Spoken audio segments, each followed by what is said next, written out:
New information just released by the Minnesota Department of Health provides a window into the heartbreaking reality of the opioid epidemic in our state. At a time when more and more Minnesotans are seeking life-saving methadone treatment, 5 of the state clinics offering it are operating beyond capacity. A reporter with Minnesota Public Radio recently did in-depth reporting on the real-life consequences of that demand right now, and I recently spoke to her. After spending 3 months talking to Minnesota opioid treatment clinics overwhelmed by demand, NPR reporter Michelle Wiley began to understand the reality of a wait list. I think the stakes of the situation were really stuck with me. There was something that Jen Villa at the Center for Alcohol and Drug Treatment in Duluth mentioned. We have people dying who are sitting on our waiting list trying to get in. And there's nowhere else for them to go.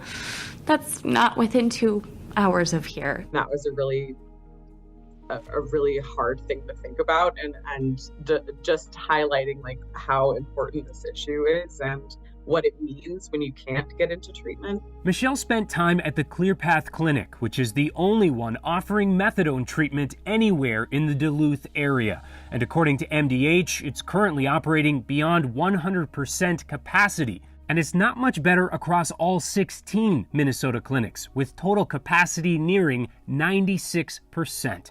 The ideal is that if someone wants treatment, they can get treatment today at a place that's good for them. We're not there yet. Charlie Resnikoff is an addiction medicine doctor at Hennepin Healthcare, and though his clinic is currently below capacity, but says waitlists remain a difficult reality for all. And it breaks your heart because each individual has incredible value as a human being, and you really want to bring each individual into the best treatment.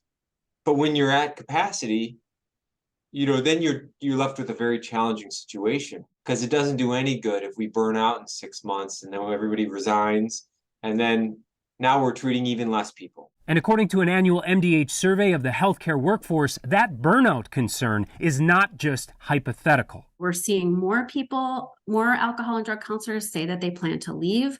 And then of those, the reason for leaving is twice as likely to be burnout. And so that's so unfortunate. We can't afford to lose those people. Terry Fritzma with MDH says that is particularly true in rural areas where clinics are already hard to access. If you took all of those areas and combined them into one, we have only about 2% of our licensed alcohol and drug counseling workforce employed in those areas of the state.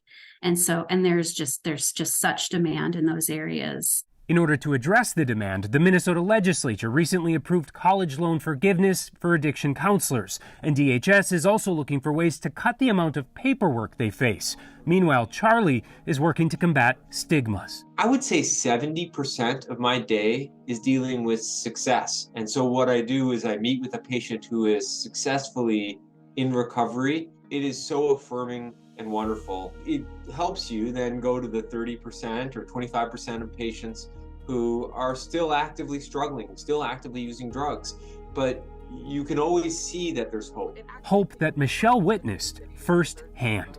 Methadone was the catalyst that allowed me to get the healing that I needed. From a patient. He's been in treatment for several years, and when he described his life before he started treatment, it was like pure chaos. And now that he's in treatment, it's still chaotic, but like the good kind.